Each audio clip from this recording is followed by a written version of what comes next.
shonga chuji anji podrana tuksen sanji anji gonit razme shurga muzme stunza sawe lama namla sorade kirbe sanje chuva shikanye nyamba durba shomla tanda sanjine manere dambe chanso to chanso shobla sorade lame chosme chanso toche dam shke kere pema shomlaji shendru tsunga kyawe nyukuye tanda trupa tanjina trupara ho ranje lame trambe kajela kosme charo shidro lato Rale Shanna Nipre Tujoni Toyoimi Jere Shinji Lo.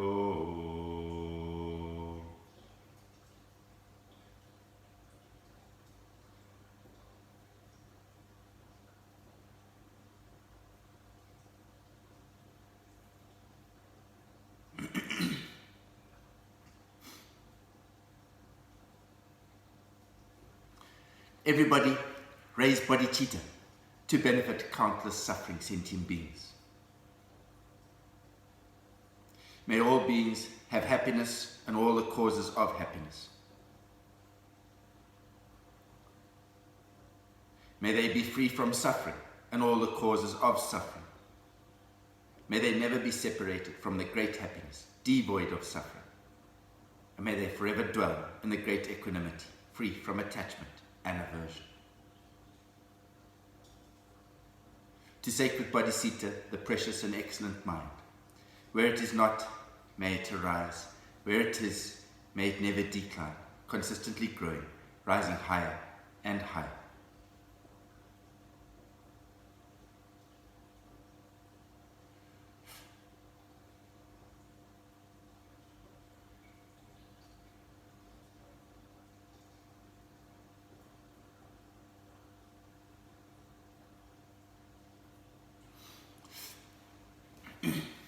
And we carry on with these most special, enlightening teachings of Togme Zampo, the 37 practices of a Bodhisattva. Now I'm going to start by reciting the 13th, or the 14th and the 15th verse. Today is the 14th and 15th verse. And it says, even if others should declare before the world all manner of unpleasant things about me, to speak only of their qualities in return, with a mind that's filled with love.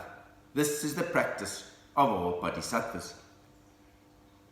And verse 15, even if others should expose my hidden faults or deride me, when speaking amidst great gatherings of many people, to conceive of them as spiritual friends, and to bow before them in respect. This is the practice of all bodhisattvas.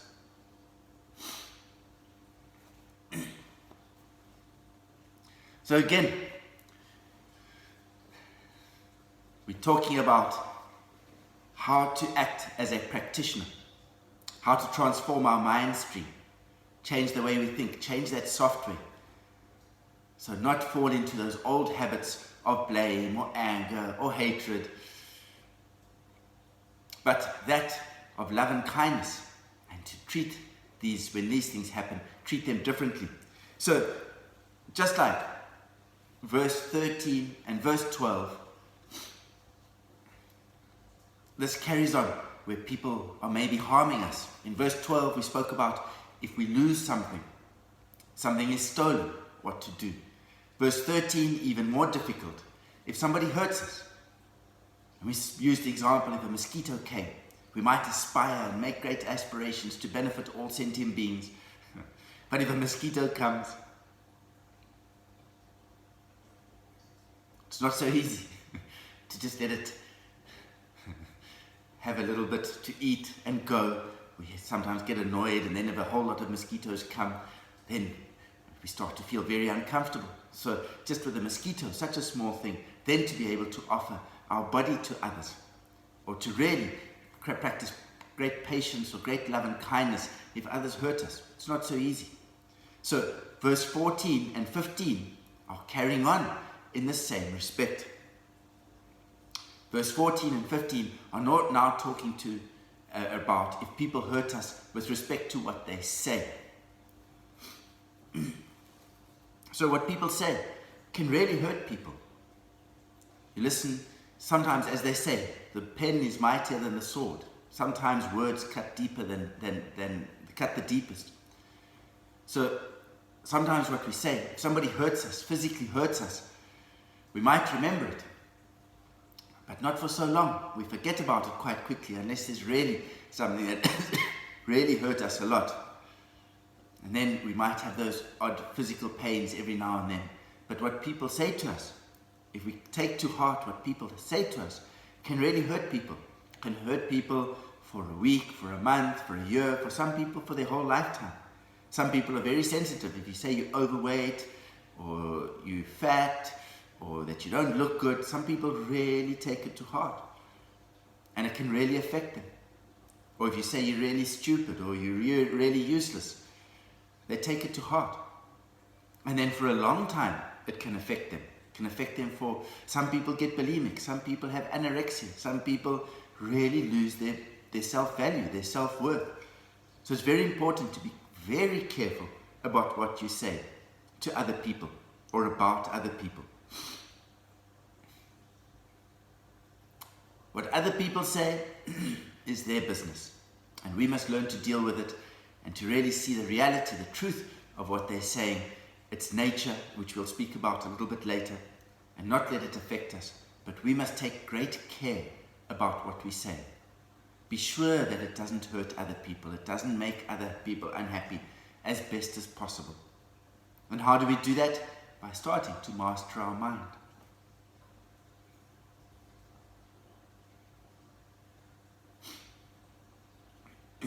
So sometimes people say things to us and we think, what did we do to deserve this? Why are they saying this about us? It's so unfair. I'm so unhappy about this.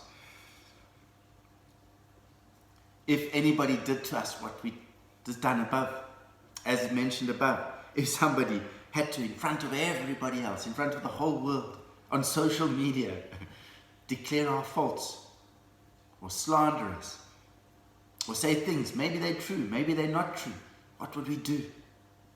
Or in front of a group of people, you hear these stories of people at a wedding where somebody gets up in front and says, my partner's been cheating with this person and that person and they don't get married. What would you do if it was you? Or even if somebody did this and said things about you but they weren't true. Would you run? Try and never come back to this place again? Would you hide? Never show your face again? Wish that you could just sink into the chair, sink into the sofa, sink into the ground before you? Would you fight? Get angry? Go and beat the person up? Start plotting their revenge, the revenge. When am I going to embarrass them in the same way? I'm going to pay them back. Physically hurt them. Put things on the internet to hurt them. Say things to hurt them. Or physically fight. Or else verbally fight. Have an argument with them. Shout at them. Or make it like a movie in our mind. We have all of these scenarios of how we defeat, how we bring this person down to earth.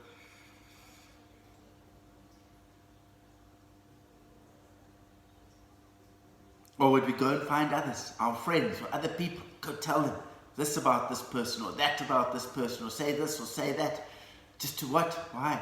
Either slander them, to make ourselves feel better, to make sure that everybody thinks we're okay, to get everybody else's approval.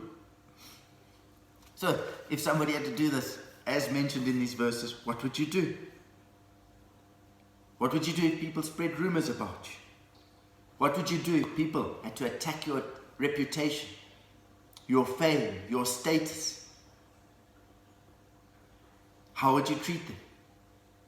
Anger, resentment, hurt, love and kindness. So look, what I'm saying is not that that reputation is not important. Reputation is important. You know, with reputation, what you can do is you can help other people. If you have a good reputation, other people say, wow, go speak to that person. They're really good at doing this. They're really good at doing that. So reputation is important. Through reputation, you have better tools, better ability to look after people, to maybe benefit people. But the important thing is not to be attached to this fame or this reputation. If you have a strong sense of I, then this reputation hurts you. You feel suffering. Somebody attacks your reputation. They're hurting me. And then we have all sorts of unhappiness, all sorts of suffering.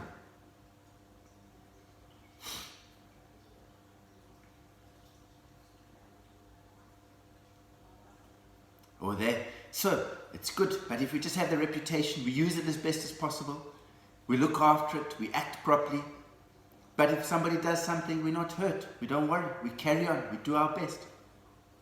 Instead of being so attached to it and then fighting people or getting back to be hurting people or attacking people because they're attacking my reputation. This is hurting me and I'm suffering because of this. Okay? Other people might say things because of pride. People might flatter us. When we say things, they might know, oh, we want something from that person. So they want to get something from us. So they flatter us, they say things. And so it puffs up our pride. And so we're very happy to help them. We think that they're nice, but all they're doing is maybe using us. Somehow they're trying to manipulate us. Or people might embarrass us, we might be shocked. We told somebody, we told them this in confidence. We told them a secret. We told them something in confidence. And then what do? They go and tell other people. You know, if you tell a secret, it's no longer a secret. You tell people, maybe they're in front of other people, suddenly say something. Maybe they do it to hurt you. Maybe they do it to embarrass you. Maybe they just do it, they don't even think about it. But we feel so embarrassed, so shocked. Oh my goodness, how can they say this in front of us? How could they do this to us? We feel so hurt, so unhappy.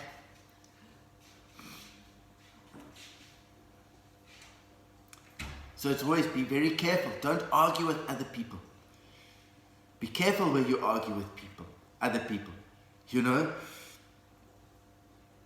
when you're in the crowd, other people, be very careful with what you say.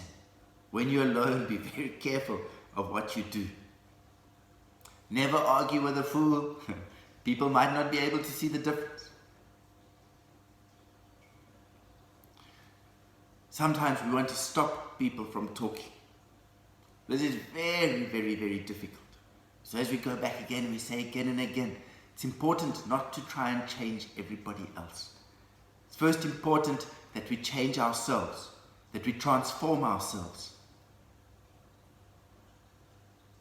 And then, when we have that ability, that the right state of mind, the right loving kindness, then go and try and help others. People like to talk. Either they talk because they feel welcome with other people. They think they have to say something important. They think they have to talk about something that is gossip to make people feel that what they say is interesting. Some people just talk a lot. Some people feel uncomfortable when nobody's talking, so they think they must find something to say. Some people talk for 5 minutes, 10 minutes. They don't know how to stop talking. Even although they're exhausted afterwards, and the people they're talking to are exhausted afterwards, and they stop listening to them. But people talk. So it's very difficult to stop people from talking. So it's very important again. Change yourself. First change yourself. Be aware. What are you talking about? What is reputation? What is fame? What is status? It's just an idea. It's just a concept. These people like me is a concept. Yes, maybe they do. These people have a lot of respect, fame. It's an idea. It's a concept. It's like a contract. We have this towards you. You have this towards us. But remember, reputation, fame, status, all changes. Most famous people, eventually that changes. Their fame goes up, their fame goes down. Something happens, you look in the news, all these famous people, all of a sudden there's all sorts of scandals about them. Presidents, prime ministers. For a while, for 4 years, 5 years, 10 years, they're very famous, very popular. But then somebody else takes their position. They're not so famous, they're not so popular anymore.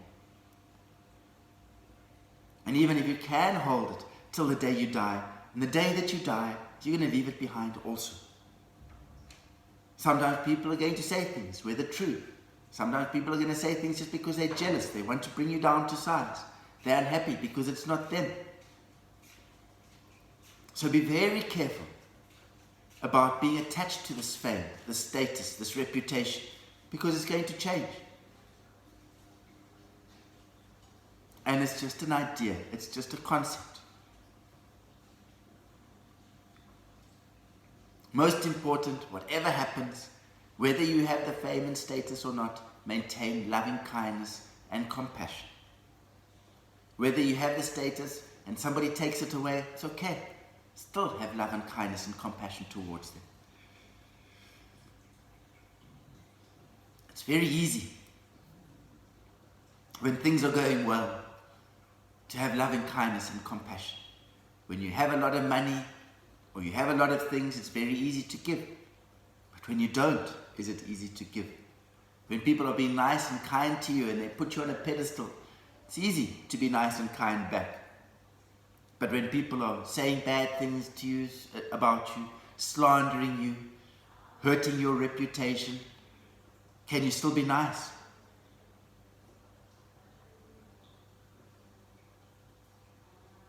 Can you still treat them kindly? Can you still respect them?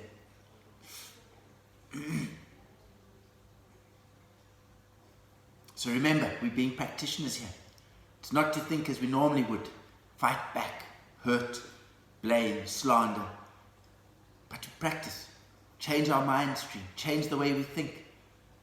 Even although people may do these horrendous things to us, like talk about our bad sides, our negative sides, our embarrassing things, still to love them, to have respect for them.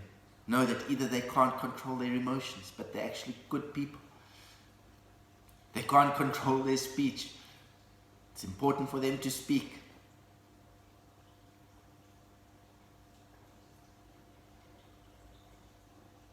Trying to make people like us. Sometimes, if naturally people like us, that's different. But when we try and impress people. We try and put up this good image. We put in a lot of effort, a lot of time, a lot of energy. It can be quite exhausting. For some people, in front of everybody else, they're one person. When they go home, they get home, they're different people. Suddenly they're not so nice. They're not so pleasant. They're not so kind. Why waste all of this time trying to be who you're not? Waste all of this time trying to create an image that can be taken away very easily, can be attacked very easily. I mean, people do. When they talk about these negative points or embarrassing things or our secrets, if we get hurt, we get upset, what are they doing? They're showing us, oh, I've still got a lot of pride.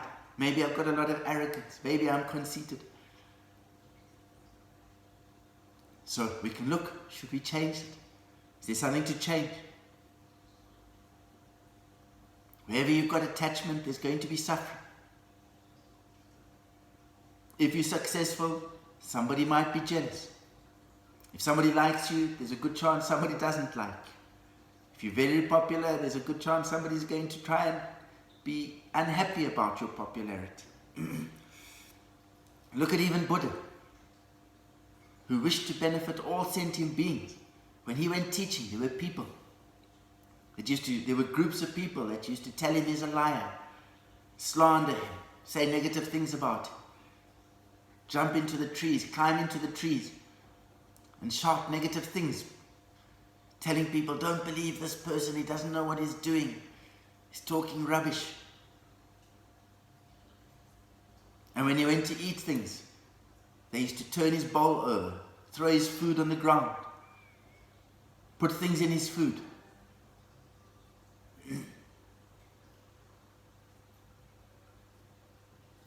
His helper, Ananda, said, Buddha, let's go somewhere else. I can't carry on like this. This is quite upsetting. Go to where people are going to appreciate us. And Buddha said to Ananda, no, we're not going anywhere. Because wherever we go, there's going to be people that do the same thing. We must be able to face this. And then one day, one of the biggest culprits was in a tree and the branch broke. And he fell to the ground and he broke his leg. And Buddha was the first person that got up and went to help him. He saw that his legs were hurt, that his leg was hurt, and he put him on a carriage and took him to a doctor. When they got to the doctor, Buddha said, please treat this man. He's hurt himself. And the doctor looked and he saw who it was and he said, no, I'm not treating this person. And Buddha said, why? And he said, I know this person, I've seen this person. He's the person that gives you such a hard time, says so many bad things. I have no wish to treat this person. And Buddha said, please treat him. It's no effect on me. What people say about me doesn't affect who I am. Doesn't change me. Doesn't make me any better or any worse. My ambition, my wish, my goal is still to benefit all sentient beings. So whether you say negative things about me, horrible things about me, slander me, I'm still going to do my best to benefit you and all sentient beings. Whether you praise me, say beautiful things about me, I'm not going to change. My objective is the same. I'm not going to feel any more important. So the doctor helped this person. But you see, this is the way of Buddha. This is how we should try our best to be. Whatever we do, do it the best to our ability, as best as we can, irrespective of what other people think about us, what they say about us, what they do to us. Look at even King Geza. He had his uncle. I think his uncle's name was Triton. And because of his uncle, he really became a great practitioner. Many people say if it wasn't for his uncle, maybe he wouldn't have been such a great practitioner. Why? His uncle was jealous of him, always thinking of ways to bring him down, to slander him, to make his life difficult, to become more important. He was jealous. But because of those obstacles, it made him better. He was able to do more. He was able to face more difficulties. So it all depends again on our attitude. Difficulties can be such a nuisance, so horrible, so terrible. Or we change our attitude. Wisdom, there can be wisdom, a chance to practice, a chance to learn. Fantastic, another opportunity. Sometimes problems are just the face of wisdom. What will you do? People make our faults known in front of everybody else. We can change as well. We say, oh, wonderful, everybody knows now. There's nothing to hide. There's nothing to sneak around about, hope that nobody says anything or does anything. Everybody knows. So, oh well, everybody knows. It's not a secret anymore. It's a type of liberation, a type of freedom. It's like if we do something, we break something, we do something, we make a mistake, we don't want anybody to know. Then we're always worried. Somebody's going to find out. And when they do, they're upset. They're angry. Even more angry. But as soon as we break something, we do something wrong, we go straight to the person and we say, listen, this is what's happened. For a moment, they're angry. But then you deal with it. It's open. It's free. You no longer have that suffering, that worry, that anxiety within yourself. Even the great Milarepa, he used to sing many wonderful songs about practice, but also with many of the people that used to come to him. He used to sing out their wrongs, their faults first, and then give the teachings.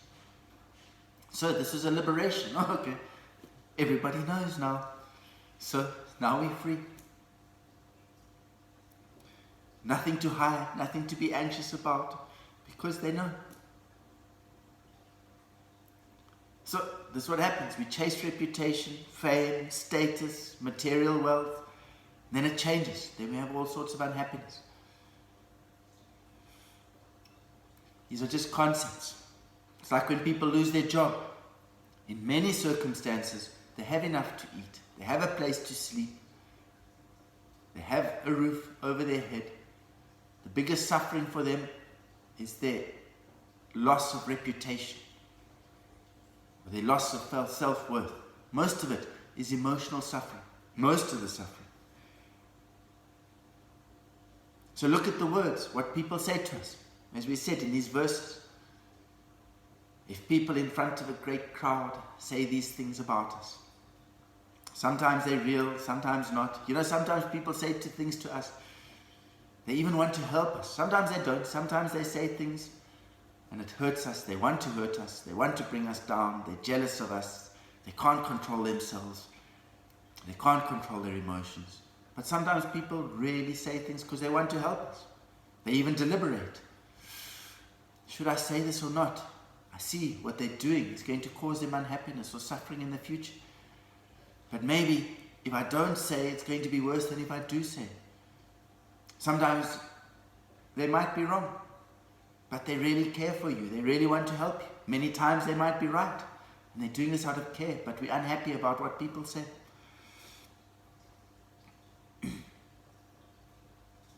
So, whatever happens, try and maintain love and kindness, compassion, respect. How do we do this? One, we can say again, cause and effect. If I hadn't hurt or slandered somebody else before,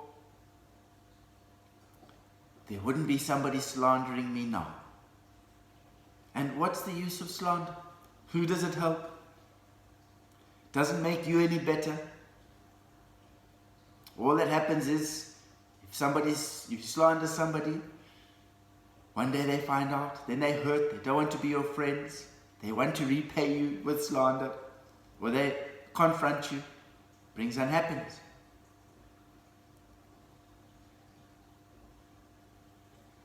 Rather speak about the good things of people. When you speak about the good things about people, it brings you closer. Look at your own faults. Don't beat yourself up about it. Oh, I've got these weaknesses. If I know these weaknesses, it doesn't matter so much. Other people mention it. Oh yes, I've got this weakness. You can laugh about it. You can joke about it. Your mind doesn't get all upset. Your mind remains calm. Talk about the good of others, as it says over here. Remember your own. Don't talk about your own good things all the time. Remember your negativities. Okay, how can I change them? I'll do my best to change them. Change them over time, as best as you can.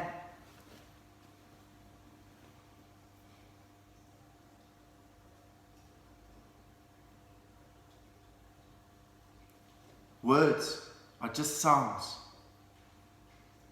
So what the other people say are just sounds. They only hurt us because we believe them, we accept them. We decide that this is true. And they're attacking my status, they're attacking my reputation, they're attacking me. And because of this great attachment to I, we get upset, we get hurt, we get angry, despondent, depressed. But what are those words?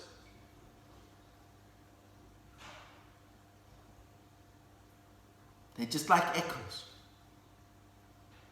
Does an echo hurt you? If you're very happy and somebody says something, maybe it's a little bit nasty, you don't worry. So often it depends on our state of mind. Okay. But if we're upset, what they say, we remember. Even if they say nice things, we feel upset. So look at the state of our mind. Look at those words. Do we have to accept them? You know, words don't hurt us physically. Unless somebody really shouts in our ear, oh. But so often, words, they're just empty. They're just a vibration.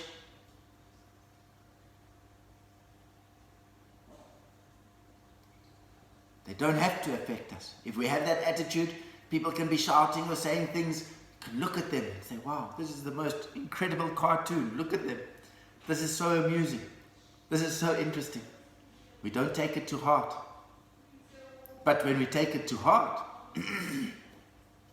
when we take it to heart,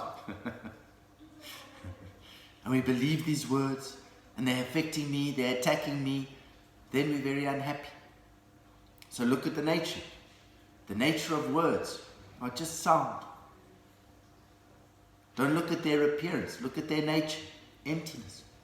If we can really practice this, then what people say doesn't have to affect us, doesn't have to make us unhappy, doesn't have to make us proud.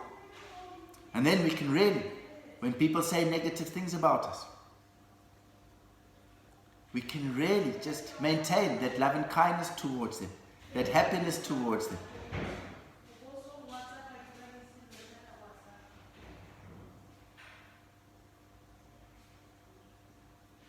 And we can also say, they are teaching. They're teaching us, don't hurt other people.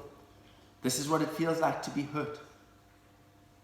So remember that these sounds are just like echoes. They're empty. They don't have to hurt us. They only hurt us because we invest in them. So let's end the teaching there. Let's dedicate the merits.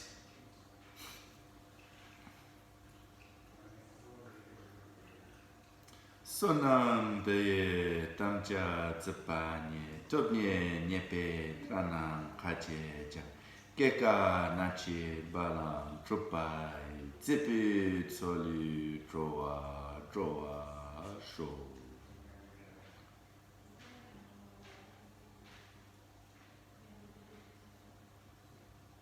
We dedicate these merits in the greatest of gratitude to Rinpoche, to Achuk Lama, to all our perfect teachers, in the greatest of gratitude. Because of them, we're able to transform our minds, to be better people, kinder people, people with more love and kindness towards others. That by these merits,